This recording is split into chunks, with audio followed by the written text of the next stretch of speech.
Inilah kerinduan kami.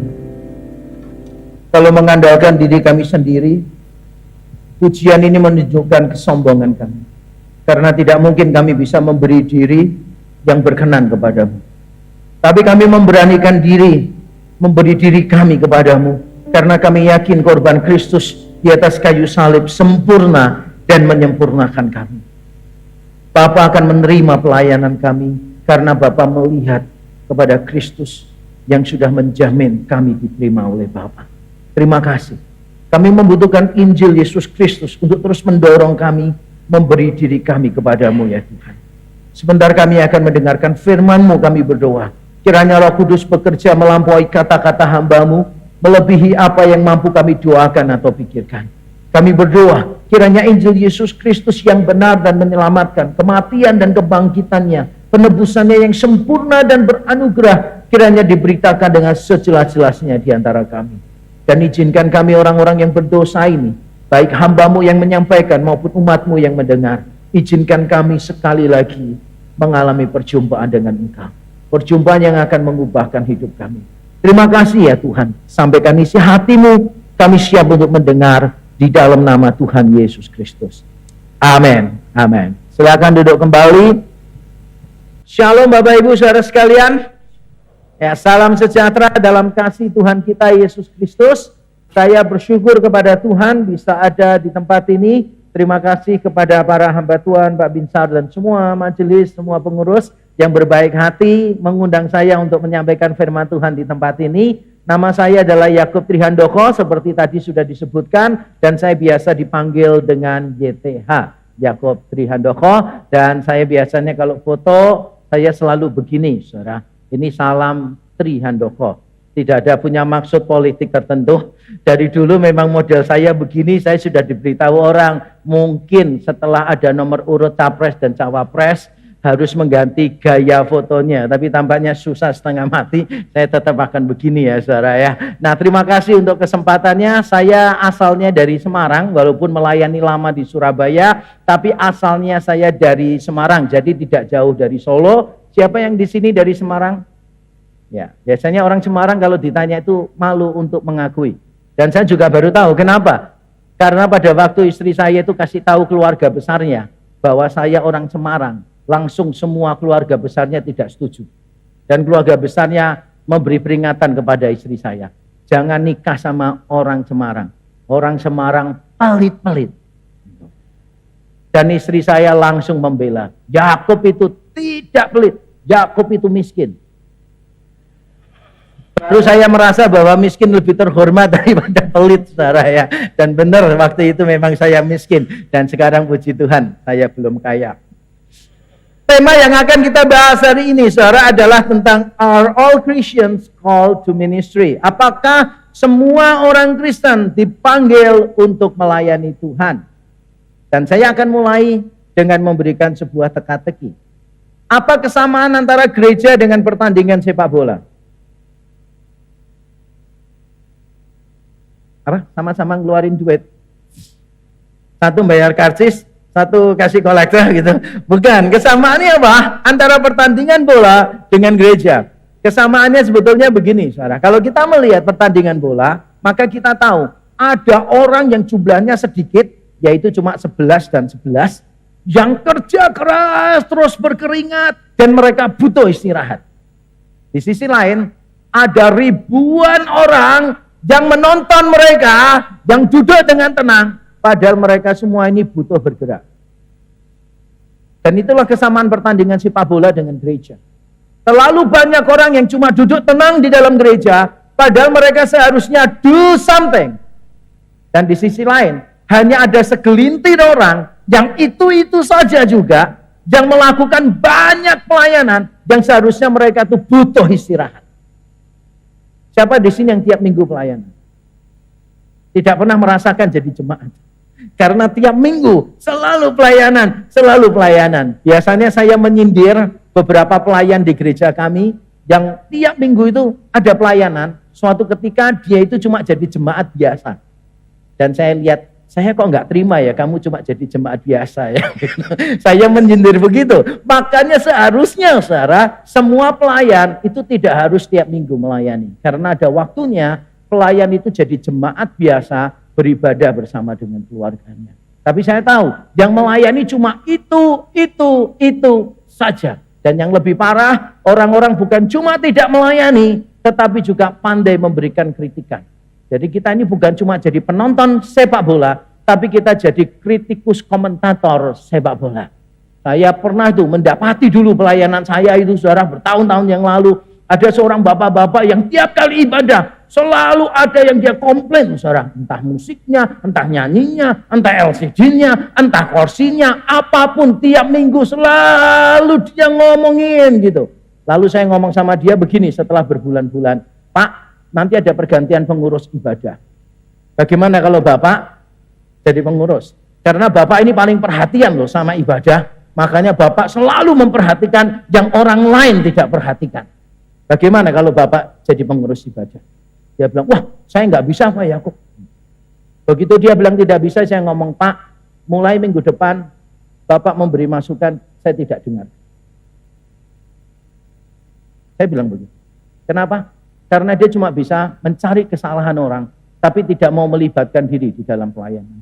Saudara, ada banyak orang yang bukan cuma jadi penonton, tapi jadi kritikus di dalam pelayanan. Dan hari ini saya sungguh rindu, kita semua saudara, berlomba-lomba memberi diri untuk melayani Tuhan. Nah mari kita membaca satu teks Alkitab. Hari ini ada diskon besar-besaran, ayatnya cuma satu. Ya kan?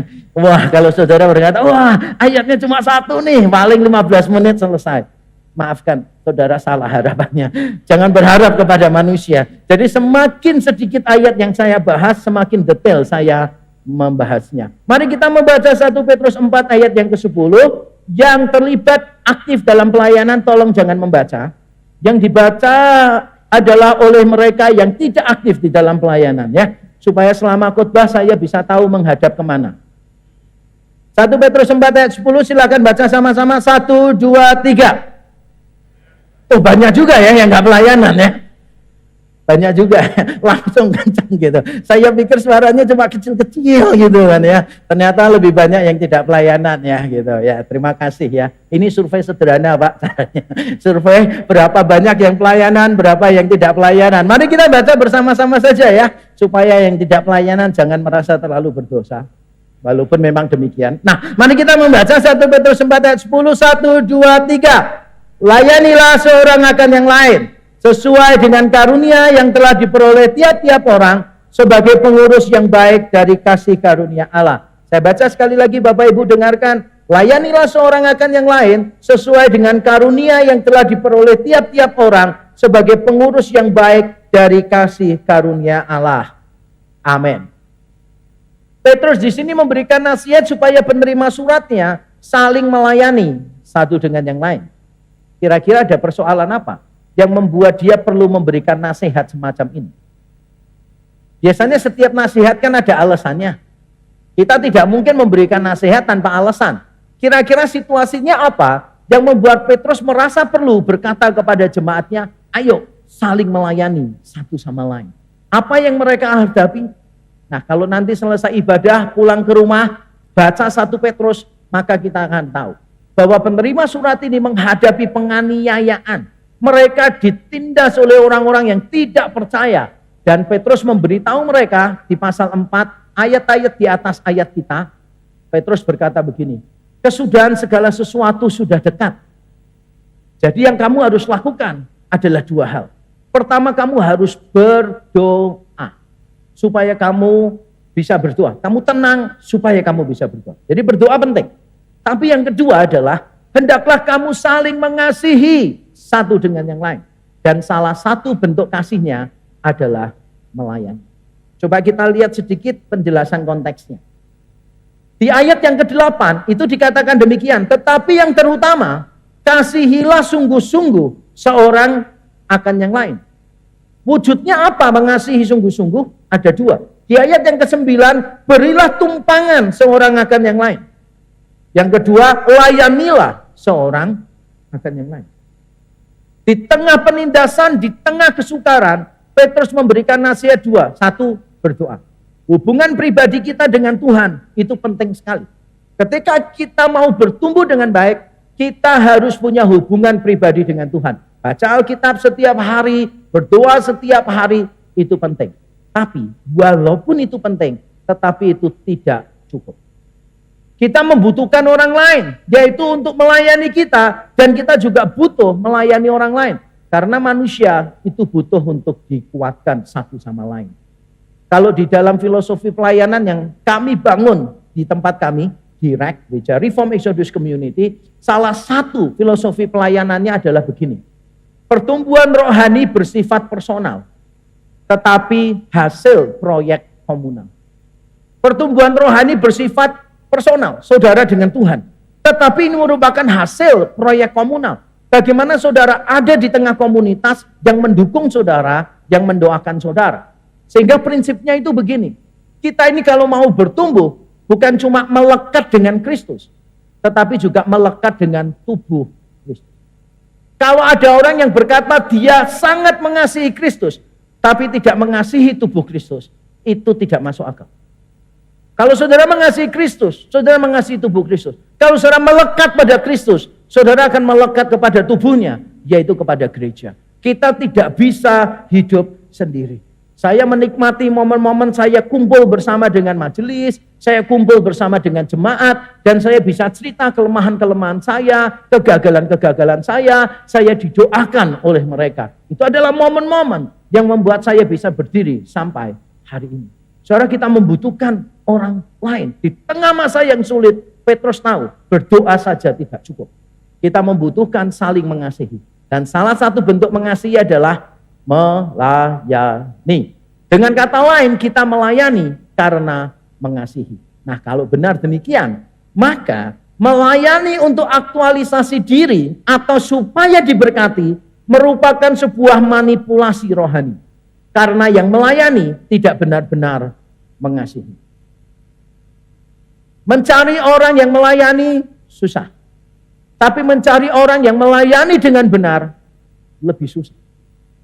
Beberapa orang yang melayani tapi untuk aktualisasi diri. Memang dia mau menunjukkan sesuatu bahwa dia itu mampu. Dia bisa memimpin. Wah, kalau di gereja dia semangat memimpin. Karena tiap kali dia ngomong A, semuanya langsung A, nurut sama dia. Kalau di rumah dia ngomong A, istrinya B, C, D, E, F, G, H, I, J. Daripada tidak dihormati di rumah, lebih baik cari penghormatan di mana? Di dalam gereja. Ada orang yang di dalam pekerjaannya gagal, dia tidak berprestasi di pekerjaannya, tapi dia tetap kepengen diakui bahwa dia berhasil. Akibatnya apa? Wah, dia mati-matian di dalam gereja, tapi dalam pekerjaan malesnya setengah mati. Pernah ketemu orang seperti itu? Pelayanannya aktualisasi diri. Saya punya teman, saudara, saya cukup akrab dengan dia. Saya nginep di rumahnya dia, dan saya berjumpa dengan mama papahnya. Mamanya itu tiap hari ke gereja terus. Papanya bukan orang Kristen. Lalu saya ngobrol dengan papahnya. Papahnya bilang gini, kamu tahu kenapa tante tiap hari ke gereja? Enggak tahu, Om. Bukan karena dia mengasihi Tuhan itu. Dia itu menghindari pertengkaran sama saya. Sebab kalau di rumah bertengkar terus, makanya dia selalu cari alasan untuk keluar dari rumah, yaitu di dalam pelayanan. Ada berapa banyak orang yang menjadikan pelayanan sebagai pelarian? Ada berapa banyak orang yang menjadikan pelayanan sebagai ajang untuk mengaktualisasikan dirinya dia, supaya dia merasa penting dan merasa dibutuhkan oleh orang lain. Atau kalau di gereja-gereja lain, orang melayani karena ingin diberkati. Wah, pendetanya selalu mengatakan, saudara layanilah Tuhan, berikan kepada Tuhan, sebisa mungkin, sebanyak mungkin saudara memberi kepada Tuhan. Dan saya mau katakan, kalau saudara memberi lebih kepada Tuhan, Tuhan akan memberi lebih kepada saudara. Haleluya, haleluya. Diomongin terus. Kalau mau pelayanan, saudara diberkati. Kalau semakin banyak memberi, semakin diberkati. Wah, bahkan memberi kolekte pun ada ayat hafalannya. Masukkan amplopnya sambil berkata, 4 kali 4 sama dengan 16. Sempat tidak sempat Tuhan wajib membalas. Ini bukan mengasihi, ini namanya memanipulasi. Setuju? Setiap pelayanan yang tidak didorong oleh kasih, itu pasti manipulasi rohani. Jadi saudara, kalau melayani itu harus didasarkan kepada kasih. Saudara mengasihi orang lain karena Kristus lebih dulu mengasihi saudara. Karena saudara mengasihi orang lain, maka saudara mau melayani orang itu. Dan hari ini berdasarkan ayat yang kita baca, kita akan melihat 4 poin tentang pelayanan. 4 konsep yang benar tentang pelayanan. Dan mari kita langsung mulai dengan yang pertama. Yang pertama, pelayanan adalah kewajiban setiap orang. Dalam bahasa Indonesia terjemahannya sedikit berbeda dengan teks Yunaninya. Bahasa Indonesia begini, layanilah seorang terhadap yang lain sesuai dengan karunia yang diperoleh tiap-tiap orang. Jadi tiap-tiap orangnya ditaruh belakang dalam terjemahan bahasa Indonesia. Saya sudah cek di dalam teks Yunaninya, ternyata kata hekastos, tiap-tiap orang, munculnya justru paling awal. Ayat ini dimulai dengan kata tiap-tiap orang. Sehingga saya memberikan terjemahan hurufiah sendiri sesuai teks Yunaninya. Setiap orang, sebagaimana dia telah menerima sebuah karunia, harus saling melayani. Setiap orangnya ditaruh di depan. Dan saya sudah cek di teks Yunaninya, memang ditaruh di depan. Dan kalau saudara punya Alkitab bahasa Inggris New International Version, NIV, maka NIV menerjemahkannya sama. Dimulai dengan kata each of you. Setiap dari kami. Jadi penekanannya di sini itu bukan layani, bukan. Tapi setiap orang. Mengapa tidak perlu diomongin melayani? Ya karena di dalam komunitas Kristen selalu ada yang melayani. Untuk apa diomongin melayani? Saya datang di sini tidak perlu ngomong begini, saudara melayanilah. Gak perlu. Kenapa? Karena sebagian sudah melayani. Gak ada gereja itu datang, gak ada yang melayani. Saya belum pernah itu. Saya datang, saya sendiri yang main musik, mimpin pujian, khotbah, turun ngedarkan kolektor gitu kan. Doa berkat gak pernah. Di setiap komunitas Kristen selalu ada yang melayani. Tapi ini dia yang saya amati. Di setiap komunitas Kristen tidak setiap orang melayani. Makanya penekanannya di sini bukan melayani, tapi tiap-tiap orang. Karena Petrus tahu siapa yang tidak melayani. Jadi tiap-tiap orang itu punya kewajiban untuk melayani. Bukan sebagian besar orang, bukan beberapa orang, tapi tiap-tiap orang punya kewajiban untuk melayani. Dan saudara mungkin protes begini, pelayanan itu kan pilihan, bukan kewajiban. Kalau kewajiban kan berarti kita melakukannya dengan keterpaksaan. Beberapa kali saya menemukan orang Kristen yang tidak mau melayani berargumentasi seperti itu. Loh kalau memang harus melayani, berarti kan kewajiban. Kalau kewajiban berarti kan itu keterpaksaan. Saya perlu kasih tahu orang-orang semacam ini bahwa dia itu tidak bisa membedakan kewajiban. Kewajiban itu bukan keterpaksaan. Bedanya apa? Ini dia. Suatu kewajiban tidak harus dilakukan dengan keterpaksaan. Tergantung faktor yang menggerakkan. Jadi tidak setiap kewajiban itu keterpaksaan. Mau buktinya? Saya kasih buktinya. Mama-mama di sini harusnya sama papa-papa sih. Cuma saya tanya sama mama-mama saja. Mama-mama di sini merawat anaknya enggak? Yang besarkan anak-anak siapa? Pak RT, Pak Lurah? Enggak. Kita yang membesarkan anak-anak kita, benar? Sekarang saya tanya mama-mama ya, waktu merawat anak itu kewajiban mama enggak? Kewajiban enggak? Kewajiban. Tapi mama-mama melakukannya dengan keterpaksaan enggak? Tidak. Kenapa kok tidak terpaksa? Karena kita mengasihi anak-anak kita. Kita tahu itu kewajiban, tapi kita melakukannya bukan dengan keterpaksaan. Kenapa? Karena kita mengasihi anak-anak kita. Contoh yang kedua. Mau berapa contoh dulu nih, biar saya ngatur waktunya dengan baik. Mau 25 atau 2 saja? Contoh yang kedua misalnya begini, hamba Tuhan melayani jemaat, kewajiban atau bukan? Kewajiban. Tapi hamba Tuhan melayani jemaat tidak pernah melayani dengan penuh keterpaksaan. Kenapa? Karena mengasihi jemaat. Kecuali kalau hamba Tuhan ada yang tidak mengasihi jemaatnya, pasti dia melayaninya dengan penuh keterpaksaan. Tapi kalau kita mengasihi yang kita layani, maka kita tahu ini kewajiban, tapi bukan keterpaksaan. Setiap kita, masing-masing kita punya kewajiban untuk melayani orang lain. Itu poin yang pertama. Poin yang kedua, saudara, bukan cuma pelayanan adalah kewajiban setiap orang, tetapi juga pelayanan harus sesuai karunia masing-masing. Pelayanan harus sesuai karunia masing-masing. Sesuai dengan terjemahan hurufiah saya bacakan ulang. Setiap orang, sebagaimana dia telah menerima sebuah karunia, harus saling melayani. Ini sesuai dengan urutan di dalam teks Yunaninya. Berkali-kali saya sebut teks Yunaninya untuk menunjukkan bahwa saya ini dosen Yunani memang di STT Ahmadiyah. Supaya saudara tahu saya orang pintar.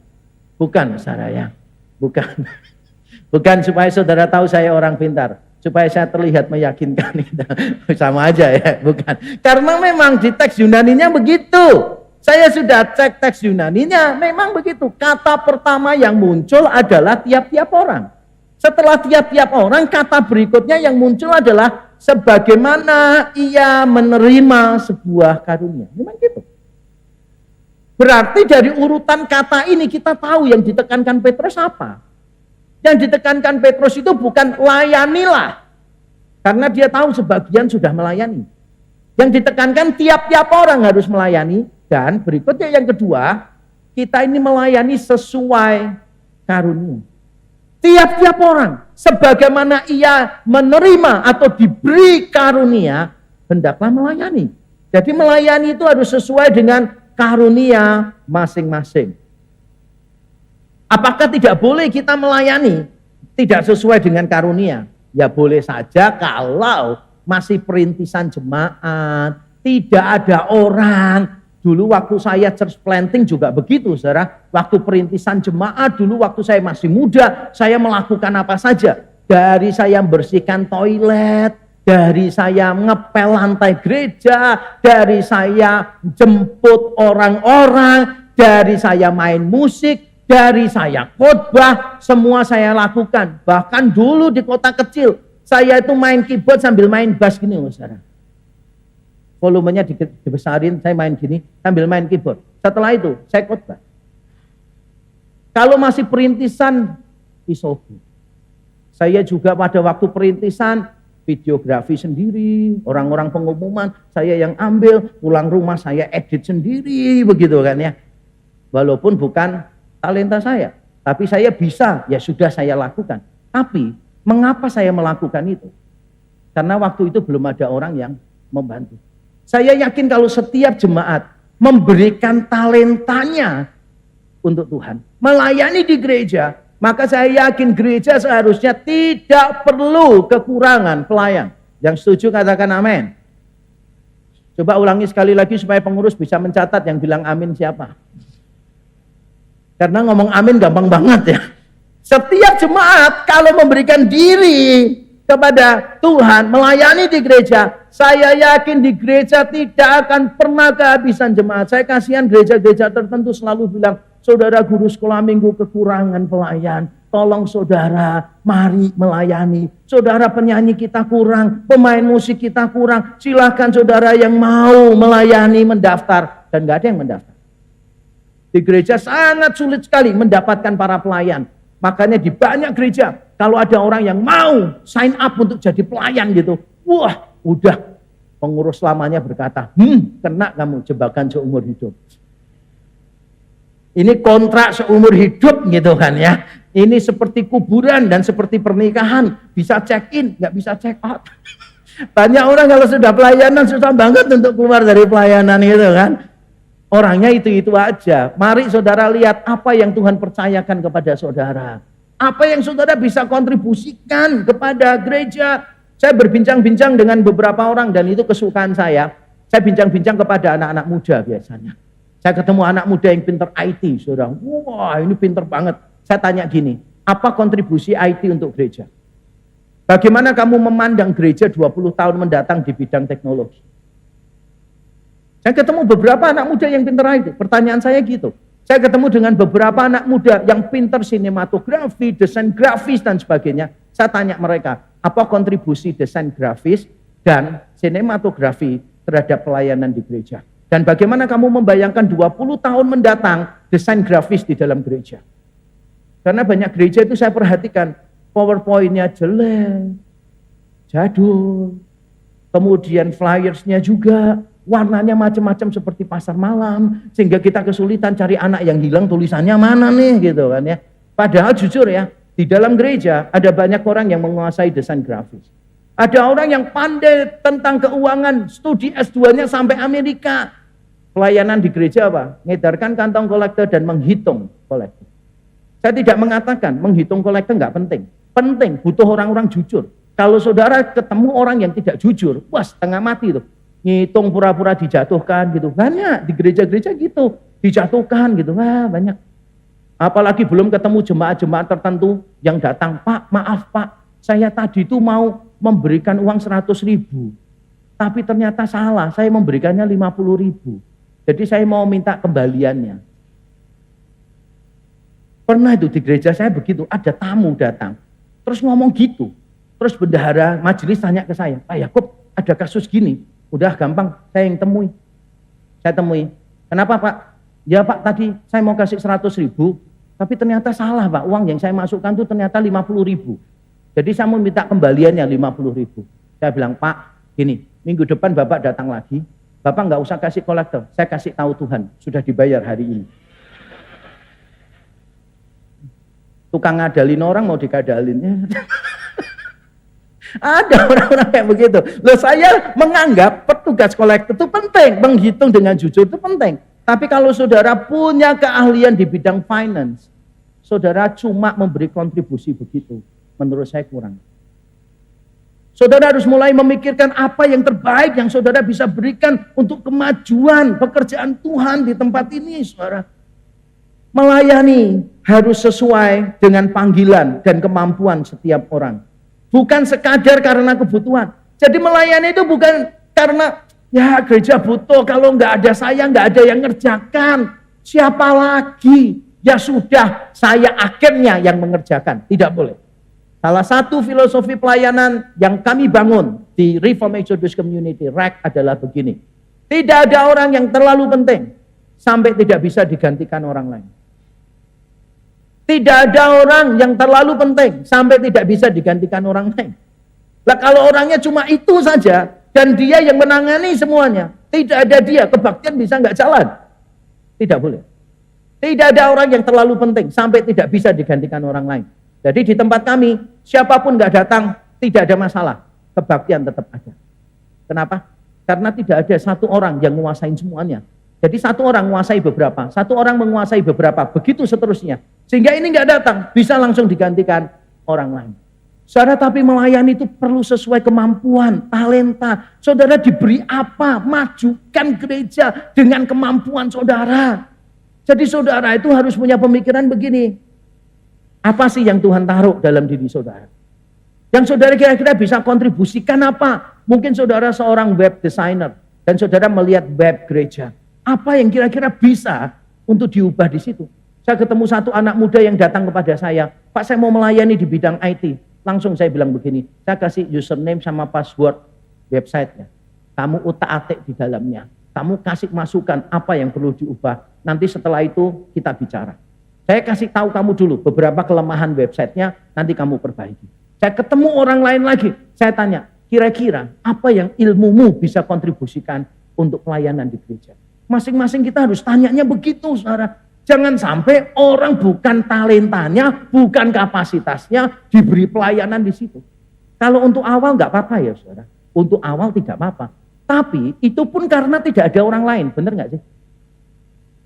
Karena nggak ada orang lain yang melayani, jadi karunianya cuma itu-itu aja. Satu orang melayani beberapa, tapi kalau semua memberi karunianya, saya yakin kita akan mendapatkan orang yang terbaik di setiap bidang. Yang setuju katakan amin. Jangan sampai kita taruh yang salah. Saya pernah lihat itu di beberapa gereja, yang ushers, penyambut jemaat, wajahnya itu kayak wajah melo banget, wajah tanggal tua, ngerti nggak sih? Saya lihat dari jauh aja. Saya langsung nebak, ini kalau nggak sering bertengkar sama suami, mesti nggak punya duit. Wajahnya loh kelihatan, nggak suka cita, itu ditaruh di usher, saudara. Tadi saya perhatikan nggak ada, puji Tuhan. Makanya saya kasih contoh ini. Kalau wajahnya melas, melo, jangan jadikan asers, nggak sesuai. Saudara mau memaksimalkan orang yang wajahnya melas gitu. Cuma 2 yang dia bisa lakukan terbaik. 1, berdoa. Tuhan lihat dia langsung, udah dah kasih aja. Belum doa loh, Tuhan udah kasih aja. Atau yang kedua adalah kolektor. Edarkan kolektor. Mesti orang kalau habis ngasih lihat gitu, kasihan sini tak tambah lagi gitu. Masih kurang lagi, hasilnya nggak seperti harapan. Suruh dia gendong anak kecil pakai selendang. Orang wajahnya dilihat aja nggak enak, jadi asers. Ya enggak lah, jadi asers itu aja caranya. Saudara menyambut orang, cara salaman, cara saudara membungkukkan badan, itu semua caranya ada. Jangan gini, nggak bisa. Kita harus maju gini, wah selamat datang gitu. Kalau ada sesuatu yang baru kita komentari gitu. Wah rambutnya baru ya Cik ya. Wah kok tahu ya. Karena kemarin yang punya salon bilang Cik belum bayar. dia pesan ke saya suruh bayar ya kan. Langsung gitu. Kita komentari yang baru gitu kadang. Wah istri baru nih gitu ya. Nanti nggak datang lagi dia pasti.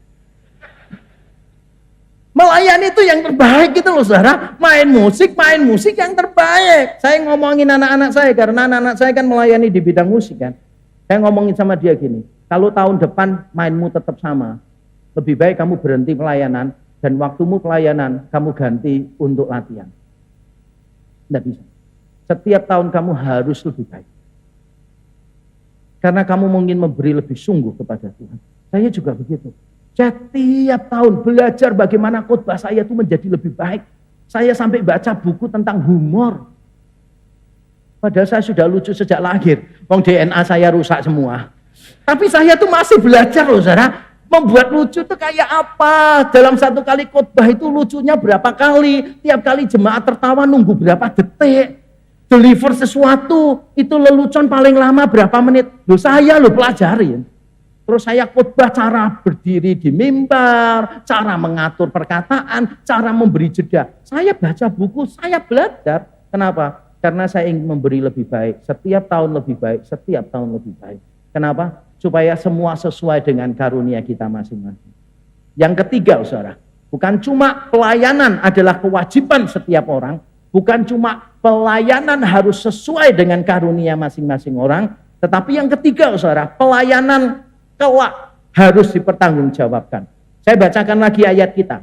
Setiap orang, sebagaimana dia telah menerima sebuah karunia, harus saling melayani sebagai penata layan yang baik. Bahasa Indonesia menerjemahkannya pengurus. Sebagai pengurus yang baik. Enggak sih. Pengurus itu kata dasarnya apa? Kurus. Nah kalau kurus kan berarti nggak semua orang bisa jadi pengurus. Pengurus itu artinya apa? Urus. Tapi dalam teks Yunani, kata yang dipakai itu bukan pengurus. Kalau pengurus itu kan kelihatannya seperti ngatur-ngatur begitu. Tidak. Dalam bahasa Yunani, kata yang dipakai di sini artinya adalah penata layan. Apa sih artinya penata layan? Nah saya terangkan. Jadi penata layan itu begini. Dia orang kepercayaan dari pemilik, owner, tapi dia bukan owner. Tapi dia diberi wewenang untuk memaksimalkan semua yang dimiliki owner. Kalau bingung, lihat Yusuf kepada Potifar. Yusuf itu orang kedua di bawah Potifar. Yusuf diberi kepercayaan untuk mengatur semua rumah tangga Potifar. Dan itulah penata layan. Dan Yesus juga pernah menggunakan kata Yunani yang sama ketika dia bicara tentang hamba. Hamba yang diberi kepercayaan kepada tuannya. Dan Yesus berkata begini, berbahagialah hamba yang ketika tuannya datang didapati dia setia. Kata hamba di situ penata layan.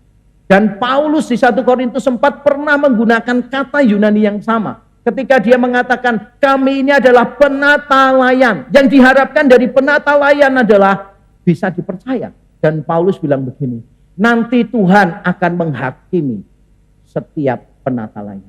Karena memang zaman dulu begitu. Misalnya ada tuan nih, taruh duit, taruh rumah tangganya, semua keluarga besarnya dipercayakan pada satu orang. Kamu yang urus, saya akan pergi untuk bisnis. Pada waktu dia balik, Dia panggil penata layan dan dia tanya, bagaimana uang? Begitu pula dengan yang dilakukan Tuhan kepada kita. Nanti ketika Kristus datang kedua kalinya, Kristus akan memanggil setiap kita, saya dan saudara. Dan Kristus akan tanya, talenta dan karunia yang aku percayakan kepadamu, sekarang bagaimana nasibnya? Ingat tentang perumpamaan 3 hamba, yang satu dikasih 5, yang satu dikasih 2, yang satu dikasih 1. Yang 5 jadi 5, yang 3, yang 2 jadi 2, yang 1 enggak jadi apa-apa, enggak tambah. Maka Tuhan berkata kepada yang 1, perhatikan baik-baik ya. Ayat ini yang mengubah cara saya melayani Tuhan. Hamba yang ketiga yang dikasih 1 tapi enggak berkembang apa-apa, ditegur Tuhan begini. Hai kamu hamba yang jahat dan malas. Perhatikan baik-baik. Hamba yang ketiga ini melakukan hal yang sama di tempat yang sama untuk waktu yang lama. Tapi tetap namanya jahat dan malas. Jadi siapa bilang setia itu artinya berada di tempat yang sama untuk waktu yang lama melakukan hal yang sama. Saya sering mendengar banyak orang Kristen mendefinisikan setia begitu. Berada di tempat yang sama, melakukan hal yang sama untuk waktu yang lama. Kalau memang kesetiaan modelnya begitu, hamba yang ketiga juga setia. Dia tidak mengambil uang itu dan lari. Dia tidak menyalahgunakan uang itu. Dia kembalikan persis seperti yang tuannya percayakan. Tapi tetap Tuhan bilang apa? Malas dan jahat. Jadi saya yakin, walaupun saudara sudah melayani Tuhan, tapi kalau tiap tahun engkau tidak optimal, tiap tahun engkau melayani tidak lebih baik, maka Tuhan akan berkata, hei hamba yang jahat dan malas. Setiap kita nanti akan diberi pertanggungjawaban dari Tuhan. Orang lain mungkin sungkan untuk menuntut kita melayani dengan penuh kesungguhan. Tetapi kelak setiap kita akan dituntut demikian oleh Tuhan. Mungkin hamba Tuhan sungkan menuntut saudara all out di dalam pelayanan karena saudara cuma volunteer. Saudara tidak dibayar di dalam pelayanan. Mungkin orang lain sungkan menuntut itu. Tapi saya mau beritahu saudara, Tuhan akan bertindak demikian di akhir. Tuhan akan tuntut saudara. Mengapa kamu tidak pelayanan? Mengapa kamu pelayanan tapi tidak penuh dengan kesungguhan? Dan saya tidak ingin saudara berjumpa dengan juru selamatmu kelak. Engkau berjumpa dengan perasaan malu, perasaan menyesal. Yang terakhir, yang keempat, saudara, pelayanan merupakan salah satu wujud kasih karunia. Saya bacakan ulang terjemahan hurufiah saya. Setiap orang, sebagaimana dia telah menerima sebuah karunia, harus saling melayani sebagai penata layan yang baik, perhatikan, dari kasih karunia Allah yang beragam. Bahasa Indonesia tidak menerjemahkan kata beragam di situ. Bahasa Indonesianya cuma pengurus yang baik dari kasih karunia Allah. Ada satu kata Yunani yaitu kata hoikiles atau hoikilos yang tidak diterjemahkan di dalam bahasa Indonesia. Dan menurut saya itu sebuah kesalahan yang cukup signifikan. Karena yang mau dikatakan Petrus itu begini, pelayanan itu adalah salah satu dari sekian banyak kasih karunia yang beragam gitu. Saudara biasanya kalau ditanya kasih karunia Allah apa dalam hidupmu, langsung menjawab keselamatan. Oh tidak salah, keselamatan paling penting, tidak salah. Keselamatan lebih penting dari pelayanan, tidak salah. Waktu murid-murid bangga diutus Yesus balik ngomong begini, guru, roh-roh jahat tunduk kepada kami. Yesus bilang jangan senang roh-roh itu tunduk, tapi bersukacitalah karena namamu ada di surga. Berarti keselamatan lebih penting daripada pelayanan. Setuju? Apa yang Allah lakukan untuk kita lebih penting daripada apa yang kita lakukan untuk Allah. Yang Allah lakukan untuk kita keselamatan, yang kita lakukan untuk Allah pelayanan. Saya setuju keselamatan lebih penting dari pelayanan. Tapi kita sering lupa. Keselamatan tidak bisa dipisahkan dari pelayanan. Kenapa? Dua-duanya kasih karunia. Tuhan itu memiliki kasih karunia yang beragam. Termasuk salah satunya adalah pelayanan. Karena kasih karunia adalah pelayanan. Seharusnya orang-orang yang diselamatkan seharusnya sangat rindu untuk melayani Tuhan. Mensyukuri kasih karunia keselamatan seharusnya diwujudkan dengan kemauan untuk melibatkan diri dalam pelayanan. Keselamatan kasih karunia, amin. Sungkan jawabnya. Karena sudah tahu pertanyaan berikutnya. Yaitu pelayanan adalah kasih karunia. Kita bisa mensyukuri keselamatan kita. Tiap hari bersyukur, Tuhan terima kasih Engkau sudah selamatkan aku. Terima kasih Engkau sudah memberi dirimu untuk aku. Tapi mengapa tidak tiap hari kita berkata, Tuhan terima kasih, aku bisa memberi diriku untuk orang lain. Kenapa justru pelayanan menjadi sesuatu yang tidak kita syukuri, tapi menjadi sesuatu yang jadi beban bagi kita.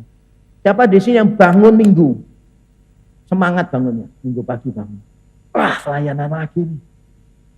Atau saudara minggu pagi bangun, aduh, pelayanan lagi. Apalagi di sini kebaktian pertama jam 6 pagi. Itu menyalipkan daging banget. Daging memberontak-berontak.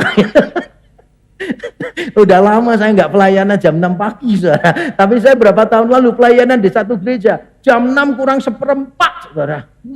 Jam 6 kurang seperempat. Itu kalau pelayan musik datang kan, biasanya kalau di tempat saya, pelayan musik datang 1,5 jam sebelumnya.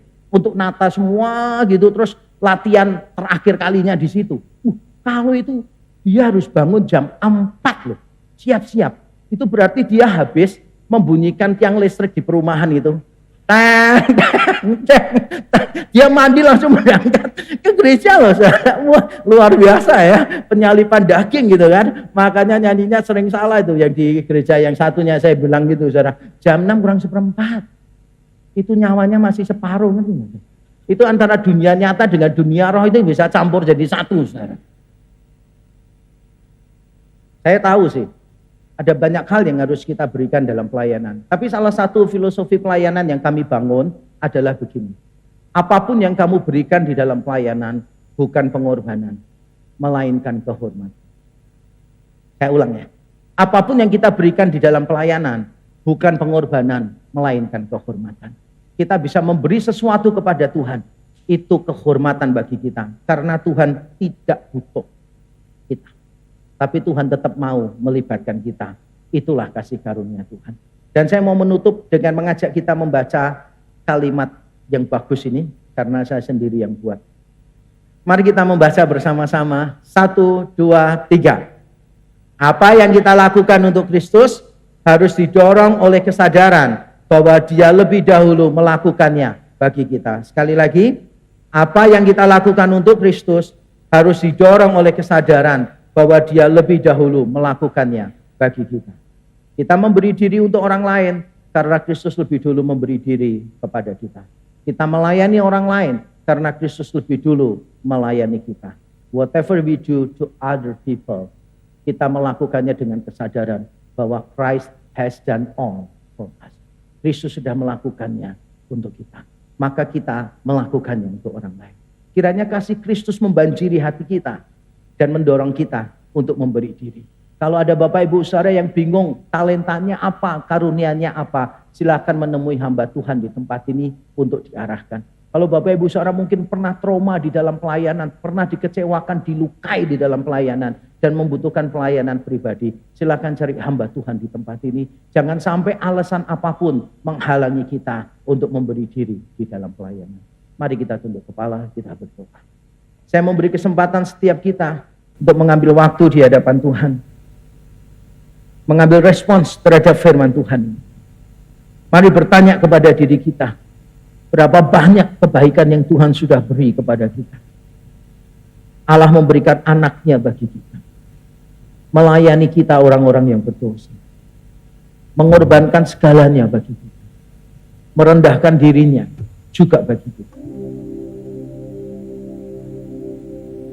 Apakah berlebihan kalau Allah yang sudah memberikan segalanya bagi kita menghendaki kita untuk memberikan diri kita kepada orang lain?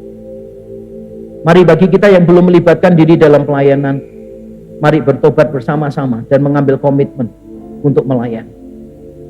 Bagi saudara sekalian yang sudah melayani tapi belum sungguh-sungguh melayani seadanya setiap tahun begitu-begitu saja. Mari kita bertobat bersama-sama dan bilang kepada Tuhan, Tuhan, aku mau jadi hamba yang baik dan setia, yang mengoptimalkan semua yang Tuhan percayakan kepada kami. Mari kita datang kepada Tuhan. Bapa di surga, kami mohon ampun di hadapan-Mu. Kalau ada di antara kami yang belum mau melayani, Kami hanya datang dan pergi setiap hari Minggu, setiap ibadah. Kami hanya menjadi penonton, bahkan sebagian menjadi kritikus. Tuhan ampuni kami. Tolonglah kami bisa memberi diri untuk melayani orang lain. Karena Tuhan lebih dulu memberi diri bagi kami. Tuhan tolonglah kami yang sudah melayani tapi bukan dengan kesungguhan, tapi dengan keterpaksaan.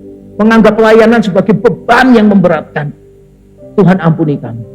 Dan biarlah kami menyadari apapun yang kami berikan dalam pelayanan bukan pengorbanan, melainkan kehormatan. Allah yang tidak butuh apa-apa mau melibatkan kami di dalam rencana. Terima kasih. Terima kasih untuk firman-Mu di dalam nama Tuhan Yesus Kristus. Amin. Saya mengundang Bapak Ibu Saudara sekalian untuk bangkit berdiri bersama-sama. Kita sudah dilengkapi di tempat ini. Tiba saatnya Tuhan mengutus kita pulang ke tempat kita masing-masing menjadi saksi-saksi Kristus.